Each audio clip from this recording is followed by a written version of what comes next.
The following podcast is non-profit and is based on the IGCSE history curriculum. Hi all, in today's episode of the podcast I will go over the aims and organisation of the League, its successes and failures, and how it was impacted by the Depression. The League had four main aims, which I use the acronym SIDE to remember. S. Stop aggression. I. Improve living and working conditions. D. Disarmament. And E. Enforce the Treaty of Versailles. The League had 8 important organisations, commissions or groups.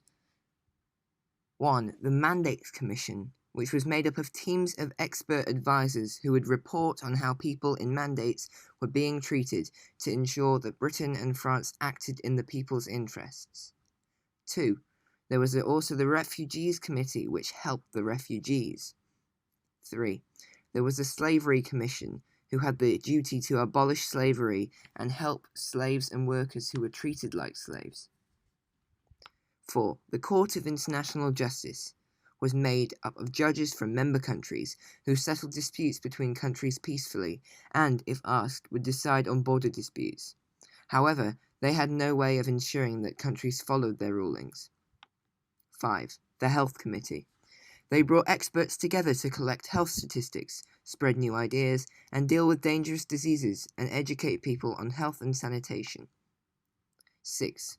The International Labour Organization, or simply ILO. They improved the conditions of working people by speaking to employers, governments, and workers' representatives. 7. The Council.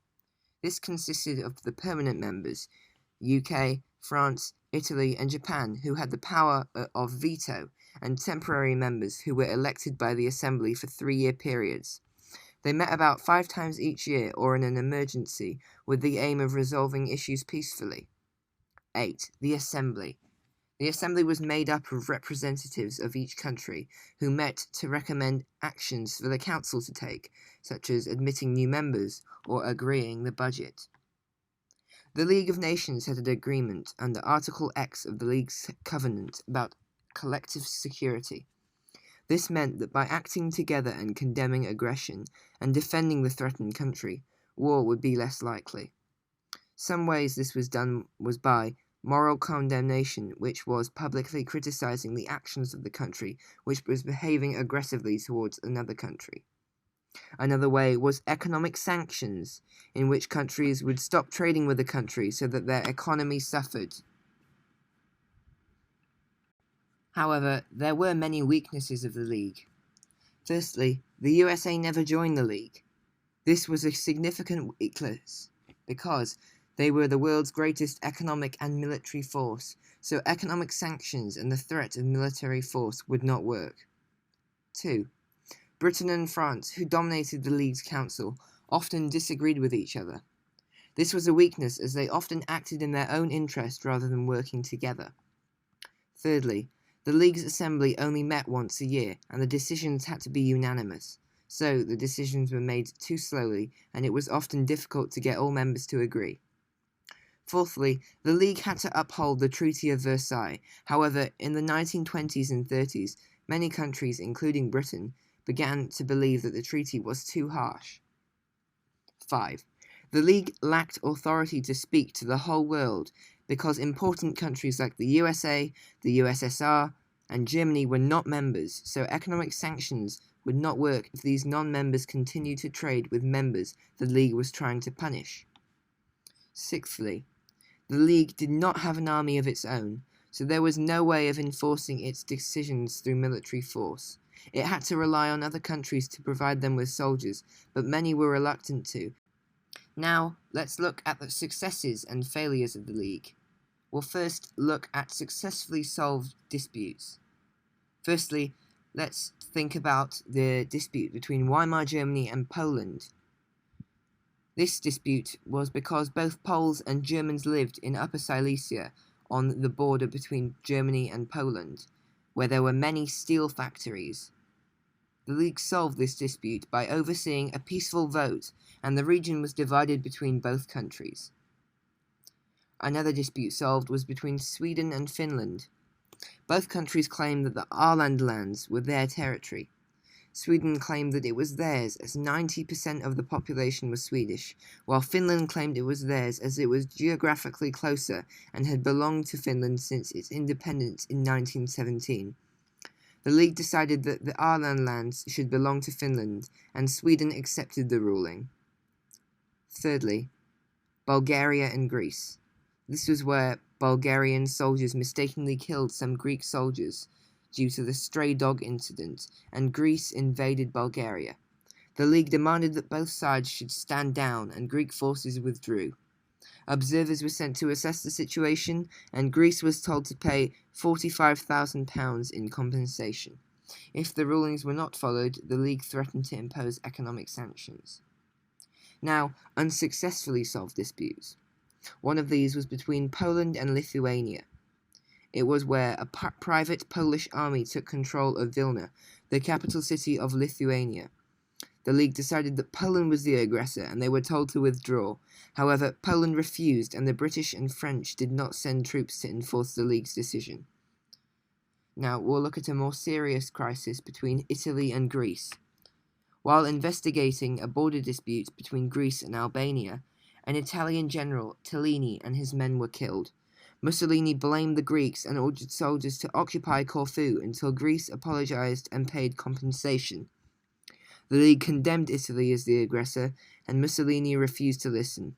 Mussolini then asked the Conference of Ambassadors to resolve the Corfu crisis in 1923, and Britain gave in to his demand to resolve the issue outside of the League through this Conference of Ambassadors. Now, let's move on to the League's successful humanitarian work.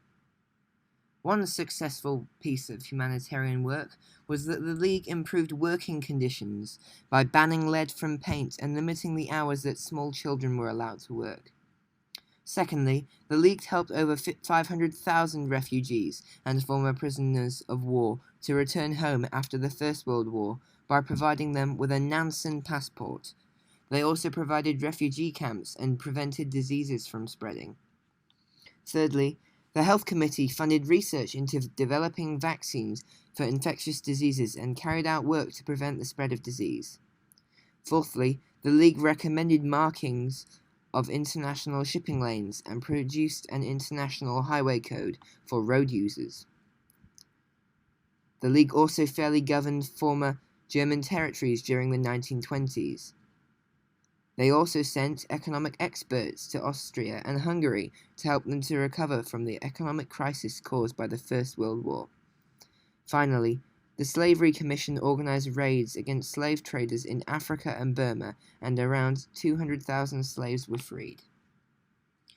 However, the League also had some unsuccessful humanitarian work. Firstly, they were unable to get members to agree to limit the sizes of their armed forces. Secondly, the International Labour Organization tried to persuade members to adopt a maximum 48-hour working week, but only a few members adopted it. And finally, the League's commissions and committees lacked funds, so it was difficult for them to carry out their work. As a result of the Depression, the League's job became more difficult. This is because an increased number of people began supporting extremist parties, such as the Nazis, as a result of the unemployment and suffering caused by the Depression. This is because these extremist parties promised to solve the economic problems in their respective countries and had good plans of doing so. The world's leading economic power, the United States, was the hardest hit by the Great Depression, and it resulted in loans to countries abroad being recalled, such as the loans to Weimar Germany as secured under the Dawes Plan. This eventually caused the Weimar German economy to collapse. International trade and cooperation declined as countries tried to encourage people to buy goods produced locally by introducing tariffs on international imports.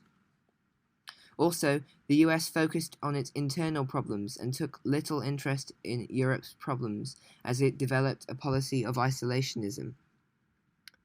Furthermore, the League was unable to use economic sanctions to effectively punish aggressive countries, as countries feared that the sanctions would further damage their own economies.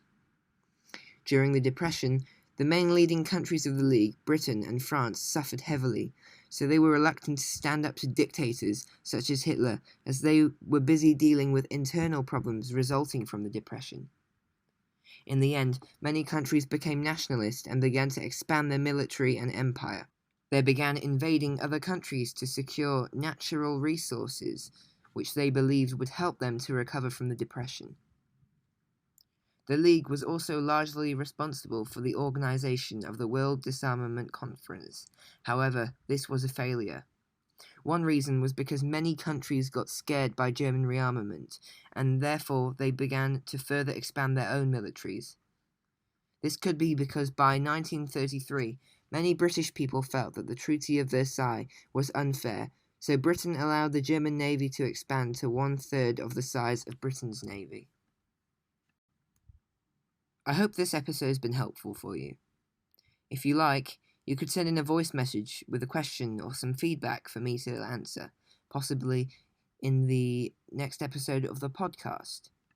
You could also fill in the Google form linked in the description of the episode with some feedback, or you could view my website, also linked in the description, for some additional revision materials. And I'd also like to apologise because in the middle of recording, it really started raining outside quite heavily, so if there's any background noise, I'm sorry.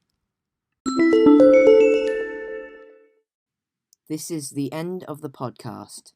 Thank you for listening.